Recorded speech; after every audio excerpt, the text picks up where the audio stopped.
Welcome to today's episode of Talent Strategy 60. I am your friendly neighborhood talent strategy nerd, Dr. Jim. And with me today, I have my always well coiffed co host, Nathan Ross, joining us. Hey, Nathan. How are Hello, you? hello. Nice to have you on the show. And for those that have joined us, we have a packed show with some really important discussions that are going to take place. Here's what we're going to cover in this session. We're going to learn what the current state of leadership and management training looks like from a training and effectiveness perspective. We're going to understand the role of EQ in building high performance teams. And then we're also going to learn how to build an EQ centric action or operational plan. So there is a lot of stuff that we're going to take into account in the conversation. And the person that is going to kick us off and basically just do a giant brain transfer of knowledge is Christopher Connors joining us. Chris, thanks for hopping on the show. Thank you guys for having me. Great to be here. No, it's going to be super fun, and it's going to be action-packed. For those of you who are joining us on the live stream, we've had over 90 folks accept the invite. So as you're hopping on, feel free to drop questions in the chat and point out what resonates to you. And that way we can keep the conversation as interactive as possible. Now, before we actually dive into the meat of the discussion, I'm going to hand off to my co-host, Nathan. And Nathan, why don't you get us started? And Nathan and Chris, why don't you get us started with a little bit about the background of Chris and kind of what Chris's experience to have this discussion, how that fits into the overall conversation. Yeah, absolutely. So our guest today, Chris Connors, leadership speaker, author, executive coach, and he's educating the world's leading organizations on emotional intelligence. Chris, welcome to the show. And why don't you give the people a little bit about your background, your specialty, your niche, and how you deliver value into the market? Sure thing. Yeah. So I've written a couple books, both on the topic of emotional intelligence, and a lot of who I am by day is someone who's working as an executive coach and as a leadership coach with managers and with C-level executives from a variety of different organizations. I also do a lot of speaking and workshops on the topic of emotional intelligence. And for me, it really comes back to how we are practically implementing that, what it actually looks like, the how-to piece of EQ in action. So I give you a little bit of the theory, a little bit of what it is and why it matters, but really how you begin to start taking skill sets like self-awareness and empathy and what that looks like both for you, but then how you bring it out to others. Perfect. Yeah. I mean, one question I wanted to ask you, Chris, is how did you even get started down this route of digging into emotional intelligence as an X factor for organizations? It really comes from my life experience, my business experience. I trace it back to, just even playing sports growing up as a kid. It was a curiosity of mine, high school, college, just a lot around psychology, having coached sports, having worked in business in the management consulting world for some top organizations like Booz Allen Hamilton, getting the ability to work with C-level executives in the federal government, in private business. And while I was always very interested in the technology tools and strategy side of it, I think I was always attracted to the people side that much more because I always saw that in the end, that really made the difference, right? In terms of how organizations are able to interact, not just with their employees, but with customers. But just that all really begins with how we communicate and how we build relationships. It starts with people. Absolutely. So that's a great bit of background. I mean, I think one of the things that I'm curious about, Chris, is when you look at your overall body of work, and in general terms, you touched on the importance of EQ in overall communication and how that's impacted, or how that impacts overall communication and team effectiveness. Can you tell us a little bit more about the different ways that EQ can come in to play when it comes to team effectiveness in general and management effectiveness in particular? Yeah, for me, I believe that the leader in a team situation sets tone by making his or herself accessible. So part of that starts with listening. I always say to people when it comes to communication, really beginning with listening, being there to support your team, even before you're concerned about your messaging. But a big part of what I talk about with EQ is just around connection, and even going deeper than that, just the individualization. I think it's so important from a team concept and team standpoint that we know the group that we're dealing with and how we're going to communicate to them collectively, but that we also are aware of how we're going to do that with each individual person, not just to meet their needs, to help them to drive results and meet goals of the organization, but to help them on a more personal level and professional development level around their own development, but to really try to make sure that their self-motivation, their purpose, a lot of the goals of what they're wanting out of are trying to have as close of an alignment as possible with what, from a business results standpoint, we're trying to achieve. So, and that's a great bit of detail. And I think one of the things that I'm wondering is when you look at it from that perspective, you want to build that personal connection. How does that accelerate your ability to drive business results? Like this is a talent strategy show. So what we want to do is help organizations and HR leaders and people leaders be much more effective in terms of not only finding people, but also retaining the people that they have. So when we look at EQ and the role of a leader within an organization in driving some of those outcomes, why is that a critical factor that needs to be focused on when you're looking at driving business outcomes and also from a people outcomes perspective? Tell us a little bit about that.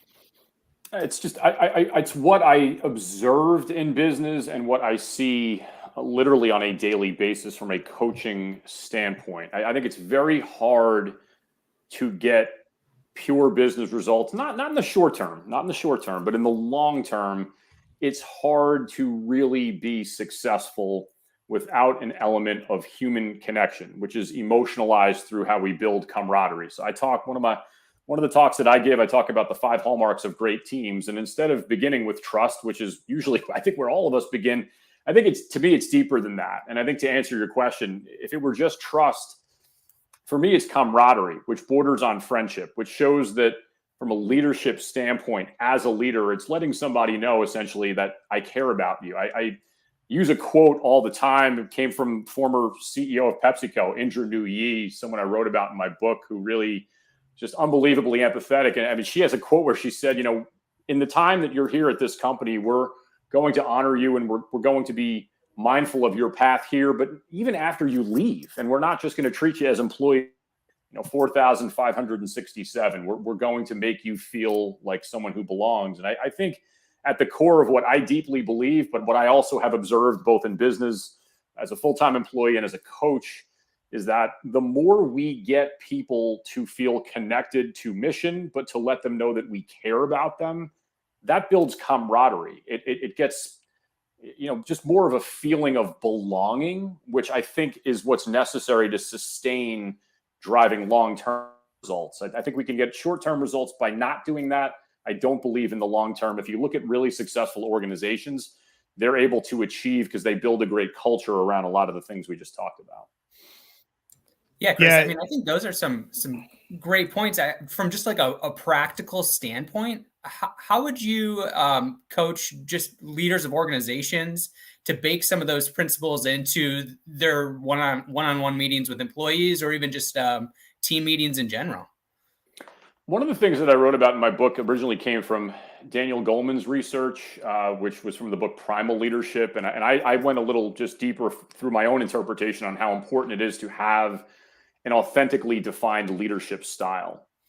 And so I think the more we can come off in our natural way of who we are from an authentic standpoint, the more that we are candid with others. And I know there's a lot, it's been a very popular theme for years now. The book Radical Candor is a book that I endorse and recommend to a lot of people that I work with, but it's true, right?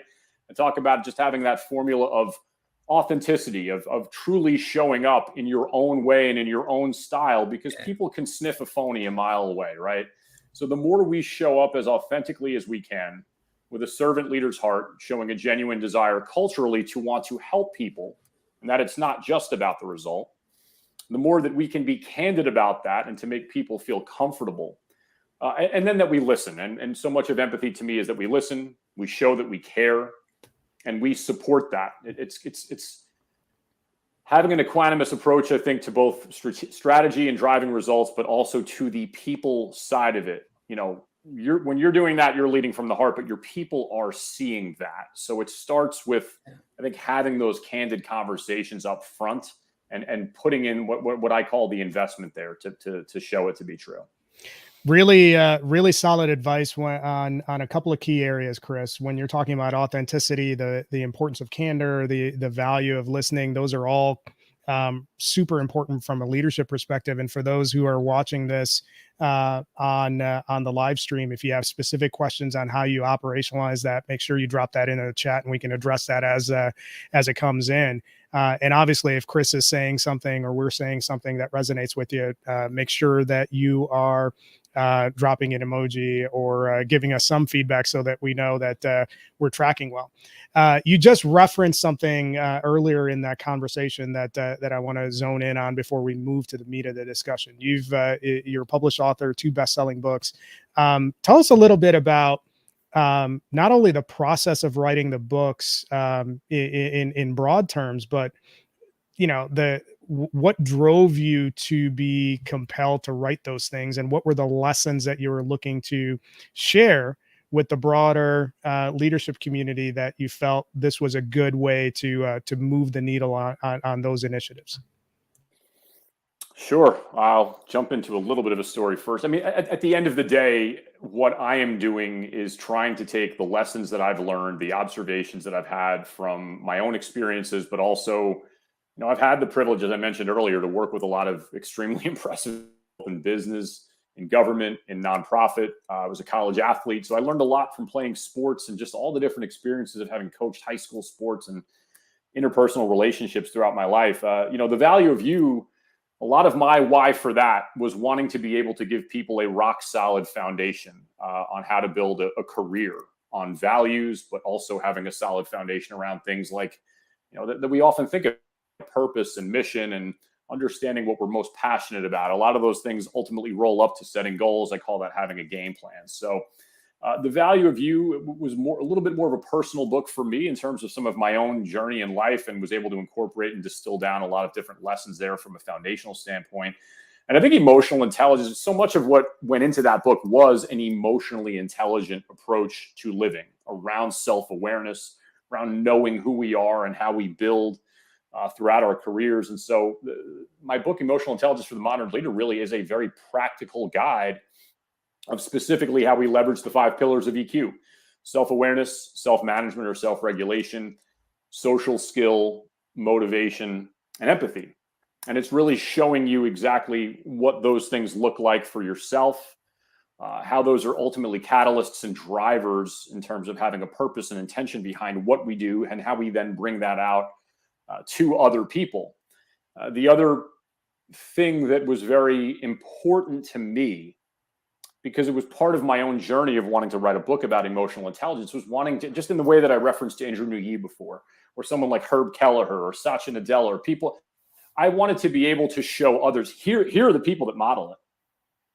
Because I think for me, the way, so much of how I've learned is I've wanted throughout my life to identify certain people in a variety of different industries and walks, personally and professionally, and say, I love what they do. How can I take pieces of who they are and what they do and ultimately make that into my own? So being able to give people a practical guide of ways to work through and list out and work through exercises and assessments, but also saying, hey, through my own vision and lens, here are some of the people that I've seen do it and have been proven accomplished at what they do. And here's how they did it. And this is who they are, so that you can try and pattern your approach around what they've done.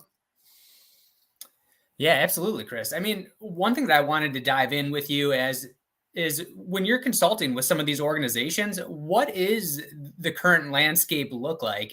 Is EQ a topic of conversation among executive leadership teams? Are you feeling like you're having to come in and bring something completely new to the table that's not even on their radar? Or where does that, just the current overall landscape stand, do you think? That's an excellent question. It truly does vary. I think when you're thinking of bigger companies, we typically think of the Fortune 50 type. I mean, I think at this stage, most organizations certainly have an awareness of emotional intelligence. But in my book, I essentially started it out by saying, and this was informed by conversations I've had. It's not a buzzword, and so my goal, in a way, was to really be able to explain, even beyond the academic realm, like this is what it looks like. So I think, to go back to your question, it really does vary. Bigger organizations certainly going to have an awareness of it. They're going to talk about the importance of it. They're going to talk about things related to empathy. I mean, again, Satya Nadella, Indra Nooyi, two examples of two folks that absolutely dramatically turned their organizations around by putting empathy in, and they've talked about it a lot, and so people are aware of it. But some organizations bigger than you may think, others smaller, that they're aware of the term, but they just don't yet know how to implement or what that looks like. They don't know how to necessarily train their people to be self-motivated, to have a clear understanding of organizational purpose and vision, or maybe they haven't even set those things themselves, the foundational things. And I talked a little bit about having a game plan for yourself of values, passion, purpose, mission, and goals. I mean, that comes from great organizations have that. If your organization does not yet have those things, it's hard to give people clarity. It's hard to give people a clear picture strategically of where you're going. So I think it really does vary, but I know that in organizations that I'm working with, I'm told in some instances, listen, we already know those things, and it validated certain things for me. However, I really want to know situationally, how am I doing this in terms of how I communicate? How am I doing this in terms of how I bring people collectively along with me, but also on an individual level? How do I relate to them? So that's a great rundown, and we have a phenomenal question that just popped into our chat on the live stream. Josh Mueller, hopefully I'm pronouncing your name right, Josh Mueller or Muller. He totally connected with a lot of the things that you're mentioning, but one of the challenges that he references in his question is, that makes sense to me, but how do you bring an entire organization along, especially when some of the leaders within that organization don't really buy into leading with EQ? I'm paraphrasing your question, Josh, but I want to make sure Chris has an opportunity to kind of respond to that as part of that culture building effort and leading with EQ component that we were talking about. Well, I think to go off of my own cue, I mean, so that is what Satya Nadella did when he became the CEO of Microsoft. Now, what he had was the benefit of having already been in that organization. But his main goal, and he's talked about this, is that he wasn't necessarily as focused in the beginning from a strategic standpoint. The point I'm trying to get to here is he was seeing at a senior executive level and an executive level that folks were very much in silos. Like the people just weren't talking to one another. Things had gotten to a point where the level of communication that needs to take place wasn't happening. So he started setting up conversations and putting people in situations that led to authentic conversations about the tone and the culture that he wanted to imbue at Microsoft. And it was a part of the vision that he wanted to roll out. And I think that, he did certain things along the way that brought people back together. But that to me is the importance of leadership. What if he had come in, saw things for what they were, and just said, I don't want to upset the apple cart here. I'm going to make the most of this. No, instead he said, no, wait a second. The bigger issue is the culture. It's not the strategy first, right? So I think if you, within that example is the power of influence of, he was able to influence others to get them to see that from a communication standpoint, things were broken. And I think he was clear, he was intentional. He was not pointing fingers and accusatory, but he was bringing things to light and very humbly looking at everyone else around him and saying, how do we fix this? Not, this is all of a sudden, my burden and I'm going to change everything. It was a very, I think, collective approach. And so I think sometimes when there's an issue or a problem or folks are in a silo or they're not seeing things all, I think it's kind of having gumption to just bring that issue to light, to kind of bring a challenge to light, and to get people to feel more comfortable and safe and honest to be able to talk about it. I want to get your thoughts on something. So when I'm thinking about Josh's question that he posed, I think one of the ways, so like everything that you said makes sense. I think one of the other ways that you might be able to bring a leader who is in opposition to you along with a particular point of view is if you have the data available where you can say, hey, team A is doing this, team B isn't. And then what are the business outcomes between the two teams? There may be an opportunity to make a data-driven case in advancing that initiative. What are your thoughts about operationalizing and building consensus, or at least momentum, using a data-driven approach in response to Josh's question? I mean, I completely agree with it, right? The statistics, the numbers, if something is pointing in a direction and that is proven fact, and the more quantitative can mix with qualitative, I mean, at high level, I completely agree with that approach. Awesome. So I want to dig a little bit further on the current state before we start moving into the solutioning portion that Nathan's gonna be driving. So I think when you're looking at the enterprise level, some of this has to come top down, but I think one of the areas that really can end up being a blocker is at the line manager level. Your first line of defense, or not defense, but your first line of influence when it comes to leading the rank and file. And, I don't think you'd be surprised in learning that your first level managers are often like stretched beyond belief in terms of all the different things that fall on their plates. So when you're looking at building, an EQ centric approach or training that capability, what sort of things should organizations be looking to do to get your first line managers much more effective from a training, development, EQ, end-to-end perspective? What do you think are some recommendations that you would make there? Because that's actually your big, I would argue that's your biggest area of impact. If all of your initiatives stop at the line manager level, there's going to be a problem in gaining organizational momentum. So tell us a little bit about what your thoughts are there. Right, and preface is that this will vary on cost, and it's going to vary at the size of an organization. But I think the more that organizations can have a management training in place and best practices of how to set people, and we progress from there. We talk about more individualized trainings.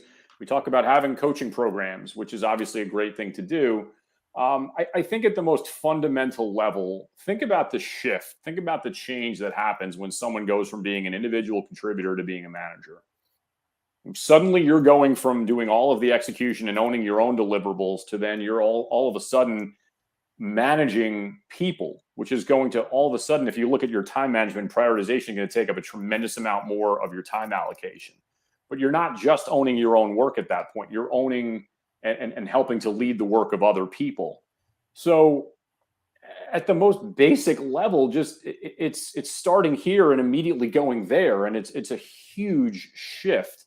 And I think the more that people are prepared for, no matter how much they're told, that like knowing that there will be surprises, that they can collaborate, communicate with other people who have already been there, done that they're able to have more open conversation. I mean, just in a way to kind of riff off the analogy or the example that I gave of Satya Nadella, that they're able to collaborate and have places for conversations to talk through common manager related challenges or situations so that they're that much more prepared for it. I mean, experience is going to be the greatest teacher, but I think the more from an educational standpoint, so things like management training, certain books that are out there in the marketplace that are going to really equip you once you hit the ground running as a manager, but also ideally coaching programs, other more personalized, nuanced training specifically about how to manage people, about how to delegate. We get into all the different facets of management that you're just simply not experiencing until you're in that seat, and how much of it is new and just how ready you really have to be for it. Yeah, Chris. I mean, I feel like one question that I have for you that kind of ties into just EQ in general is vulnerability. And when we're talking about vulnerability, I don't think it's a traditional, I don't know the exact word, but it hasn't been something that has been baked into the workforce. And when you're coaching leaders, how do you get them to be more vulnerable and to be open and to share on a level that they might not be used to sharing on traditionally? I approach it, and I know that, when I think of vulnerability, I always think of Brene Brown, right? I feel like she was the one that really brought that to light, and kind of all all due respect to her there as someone that I deeply admire, and I think has done so much to kind of usher in several of the things that we talked about before around candor and empathy and authenticity and just kind of just being real. My answer to your question is storytelling, which is the way that we emotionalize connection. And so this was something, not my own research, but I find it to be one of the most fascinating pieces of data. So the book, Talk Like Ted by Carmine Gallo, came out, I want to say about 10 years ago. And one of the things that he talked about in that book, again, not my own research, want to clearly preface that, but he talked in that book that all of the most famous TED Talks of all time, what do they have in common? And he broke it down through the Aristotle lens of ethos, logos, and pathos. And to just kind of fast forward through this, he talked about how in the most famous TED Talks of all times, the ones that we can all look at that said that they deeply, deeply with us, that 65% of the way that those speakers and orators were connecting and communicating with their audience was through pathos, through the way that we emotionally connect. It was through storytelling. So when I think about vulnerability, I talk about a couple things. One, it's sharing pieces of yourself with your team that in many instances are going to go beyond purely professional context. It might just be a little bit more about, I think of myself, right? I'm married. I have 3 young children. It's the most important part of my life. I love them more than anything, right? If that's something that you want to bring in, but thinking situationally, what pieces of yourself that go beyond just task execution can you bring in to share with others? But in turn, how can you invest in them? Like how can you get to know who they are more and invest in who they are? Because guess what? So many of the 360 assessments that I've done and the work that I've done with organizations is that employees want, best case scenario, they want in many instances their managers and leaders to know them more on a personal level. And it's why I come back to camaraderie. I just continue to see it every single day. It's not just my personal belief. I see it all the time in the organizations that I work with, just how important that two-way connection really is. And for me to come full circle, I think that when I think of vulnerability, I think of the ability to tell a story. I think the ability to go out and connect with someone, with how introverted or extroverted we may be. It ain't easy, right? But it always leads to good results. Jim, were you going to hop in? You're on mute, Jim. That's the beauty of a live show. One of the things that's interesting when you're talking about building capability in your managers through training and coaching and development. We had a question that popped up from Shannon in the live chat. How do you leverage assessments to get a current state analysis, and how should assessments be leveraged as a coaching tool and an improvement tool so that managers at the line level are better equipped to deal with all the different or lead all of the different personalities that are on their team? Well, for one thing, I'm a believer in assessments. I'm also a very big believer that they are a snapshot in time, and they are one piece of data that, and this is just truly my own opinion. I think if we put too much weight on them, it is not a good thing. I am a very big believer in Clifton Strengths or Strengths Finder. And I say the same thing every time. I say, I recommend this to individuals. It's very reasonably priced, but I do it because it increases self-awareness, building block of EQ, and it increases self-confidence to know the things that we are naturally either innately talented at or strong at, an accumulation of skills, talents, experience, things we've built along the way. That is one, for instance, that, and I've used different emotional intelligence assessments that are out there from a variety of other organizations. I have my own proprietary one that I use when I'm going in and doing speaking and workshops that I developed, and I have an accompanying one, my book. I've used a variety of assessments, and what I come back to is that I don't think it's good to put too many eggs in one basket with any one of them. I think the more that you get a diversity of output from some, and obviously cost is going to be one of those factors, but I think it's a great tool. Depending on the assessment itself, it could be something, like I said, StrengthsFinder for me, I immediately think of self-awareness and self-confidence. There's others, there's Hogan, there's many, many others that are out there that know what it's giving you and respect it and take that for what it is. But I think that over inundating people with assessments is not a good thing. So as the old adage goes, choose wisely. But I think that if you're able to keep it to one or two and mix those in strategically, kind of having a talent and learning and development plan of how to mix those in, or that you're trying to target certain things for certain people, whether it's a 360 or it's an EQ thing, just accepting it for what it is. It's one data point in time. It's one snapshot in time. Yeah, I think building on that point, I wanted to ask you if you were giving advice to build in a cadence or a rhythm to incorporate this into over the length of a quarter for an organization, what would your recommendation be? Which assessment specifically, or let me? I mean, just the topic as a whole. I mean, throwing out assessments. You're talking about having more authentic conversations, being able to share vulnerably, but just being able to bake that into some sort of action plan that someone might be able to walk away with to implement over an extended period of time. I know we were just recently talking about the concept of someone who is a new manager. My personal belief, I'm thinking of it two ways. I'm thinking of it the self work, and I'm thinking of it the collaborative work. My answer to your question in a way is, I think especially for someone who's coming in as a new manager, I think that there is immense power in numbers.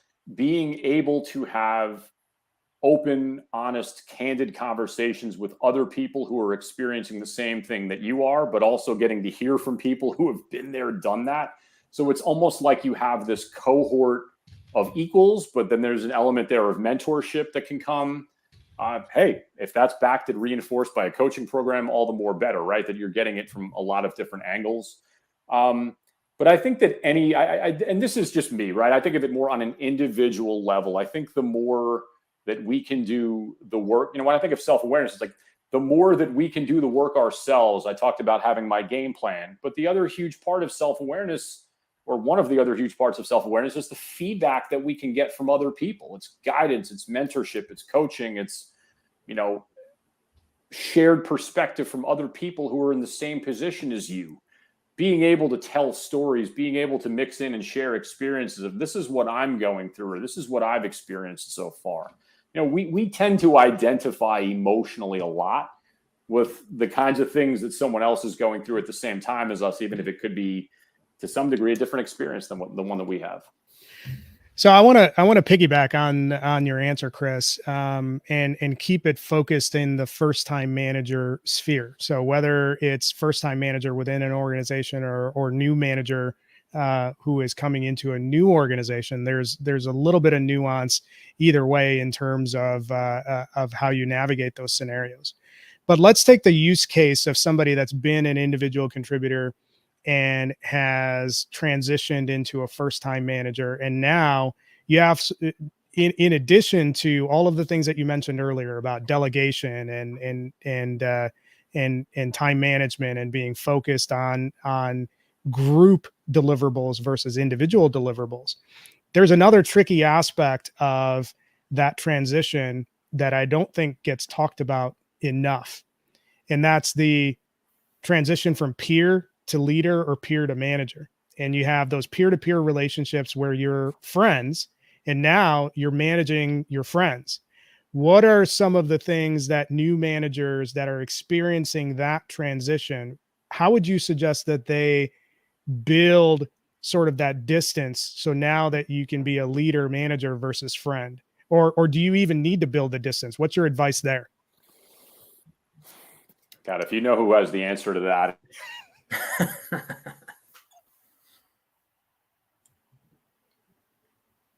Did we lose Chris?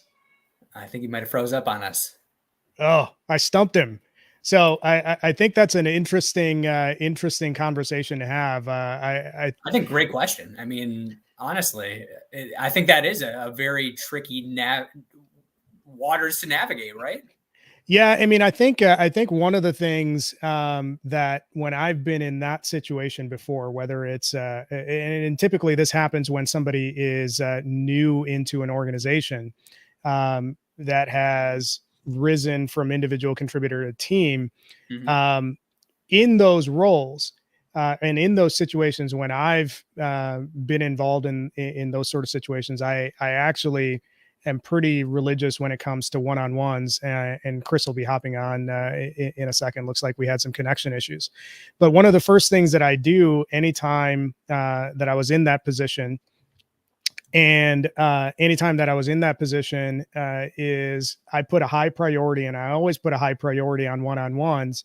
And again, to Chris's points earlier, I was transparent and open and honest in terms of what my how my role was going to change. And I would say stuff out loud that I probably shouldn't have, which is, hey, I know that we have a good relationship at a peer level. But now that the role is slightly different, there are some accountabilities that everyone's got to own. Now, with that being said, I'm 100% committed to your success. My role now is to help you get what you want. So a lot of my conversations with you are going to be about what's your vision for yourself. And that's helped me make that transition a little bit better in those sort of situations. So Chris, we had some minor technical difficulties. You're back. I think where we lost you was if you know somebody that has the answer to that, send them. And you did. No, I'm sorry, the internet gods interfered there, but I heard, the tail end. I'm bounced out there for about a minute unintendedly, but I think that a lot of what I heard in your end, I mean, look, this happens in every single organization. Promotions are announced. Maybe someone is internally promoted. Someone comes in from the outside. I'm very accustomed to having these conversations. A lot of what you answered, honestly, I think is best case. So at the risk of not going on too long, I would really only support what you said. I think that more we choose to not confront the reality, the worse things will become, which is why the importance of candor and just it's courage too. I think it's just having the courage to have what is emotionally a challenging conversation. I think the other big mistake, so I would say what not to do is kind of how I look at this. What not to do, don't confront it. What not to do, act as if nothing has changed. But the other piece is don't suddenly start acting like someone totally different than who you already are. Establish the authority, establish and make sure that there's a clear understanding of expectations, right? Which, can be awkward at worst. At best, it's just true leadership from the heart of showing up as who you already have, but clearly communicating outward that obviously this is a different dynamic, but I'm still going to be there to support you. Obviously what makes it a little bit more unique is, which I think you spoke to already, is that there could be some shared personal experiences of things where they may know you on a little bit more of a unique level. And now all of a sudden you're the leader, but just being able to do it in a confident and courageous way. I think the more that you address it and not run from it is fundamental to the success of that dynamic. I think one thing before we transition into some of the key takeaways coming out of the conversation, the question that I have for you, Chris, is, obviously we've talked about transparency and candor. I think there's something to be said about the value of assuming positive intent. So when you're giving new managers sort of the Cliff Notes or paint by numbers version of how do you accelerate your effectiveness, where does assuming positive intent come in when you're looking at those transitional events? You're a new manager, you rose from the team, now you're leading people. Sometimes your mindset can shift into, oh well, I need to make sure everybody's held accountable. I would argue that that's probably a little bit of a wrong mindset. What role does assuming positive intent play in helping you become more effective as a leader and manager?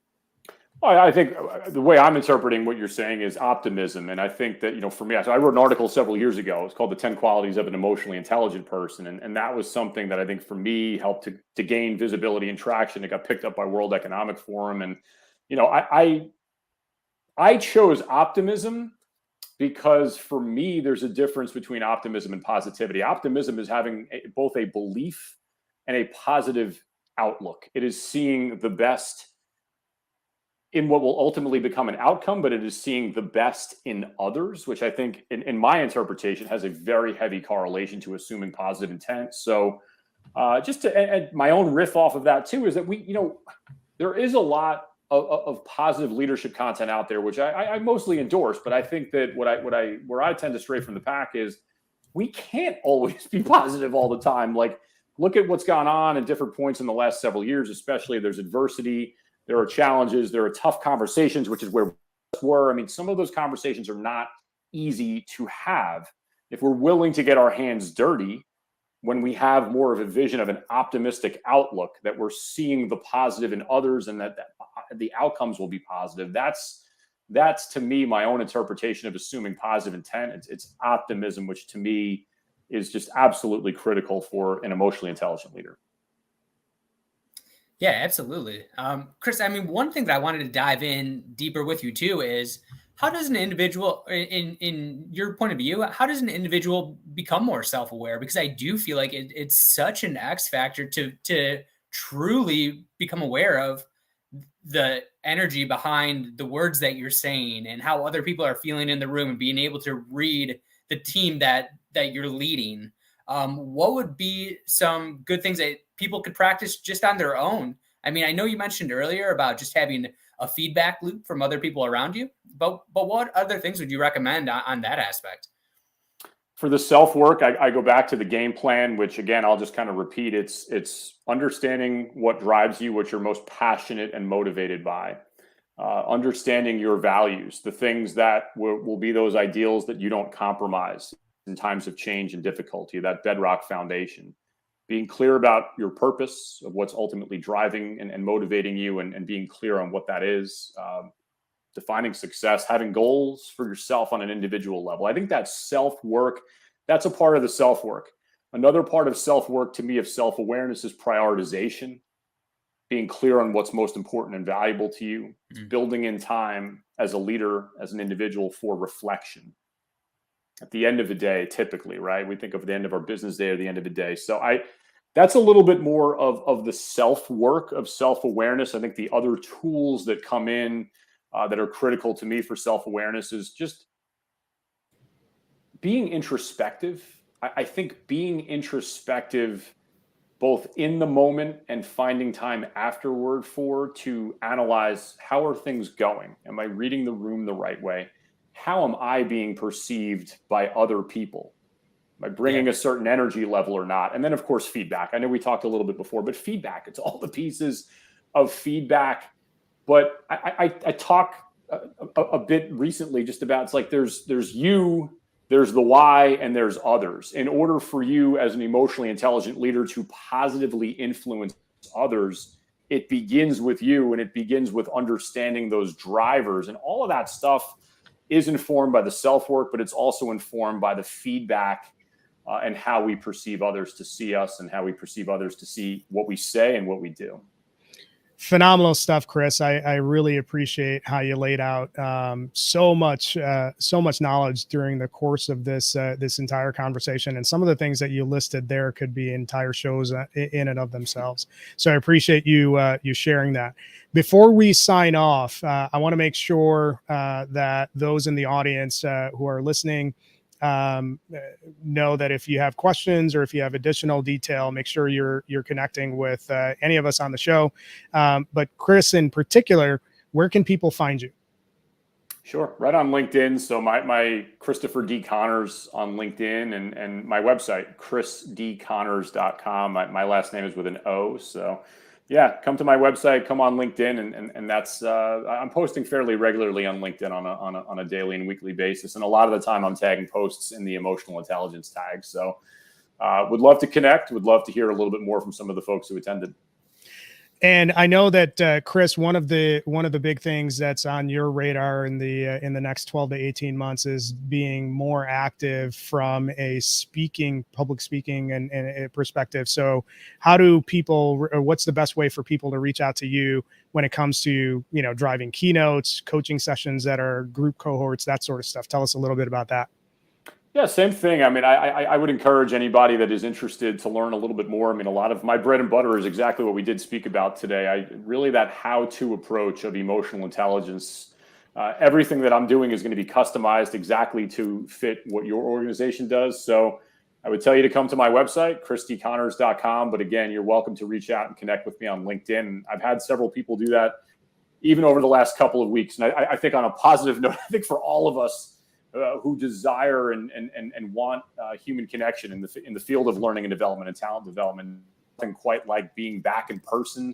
And feedback that I've been getting just even in the last 3 to 4 months over the summer has been some of these conversations that we just had. I don't think we would have had were we not all together. And there's a power about gathering in community. Obviously in this medium as well, it's an honor to be here with you guys and to be able to do this and reach out to so many people, but equally so, there's a special power to be able to be together in person. So thank you guys. No problem. Thanks for joining us. As we wind down, obviously, for those of you who are watching the live stream, thanks for your support. You can find Nathan and I on the Talent Strategy 60 LinkedIn page. We're obviously on LinkedIn, so you can connect with us there. From my perspective, when Nathan and I are both at Circa, and we are heavily involved in the talent strategy space, and the goal here is not only to help you find people, but it's also to keep and develop them, because that's actually where you have the most impact. We want to get organizations off of the talent attraction hamster wheel, and that's why we're doing this. We want to empower HR leaders by bringing thought leaders like Chris onto the show so that you can pick up best practices and apply that into your own ecosystems and level up your game from a talent development and talent strategy perspective. So super appreciative of everybody joining us. Give us feedback or comments or things like that. Reach out to us when you have the opportunity. The next show that we will have, and I'm going to tease this off before we sign off, the next show is going to be happening 2 Fridays from now. And we're going to have a phenomenal panel. And this panel is going to be talking about building strong organizational cultures in a remote first environment.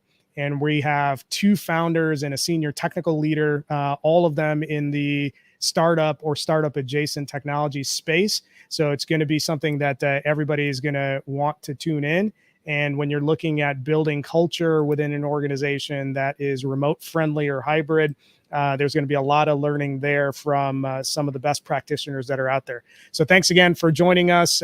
Nathan, thanks for hopping on. Chris, nice chatting with you as always. And we're looking forward to the next time you join us on Talent Strategy 60. Thank you guys. Greatly appreciate it. Thanks, Chris.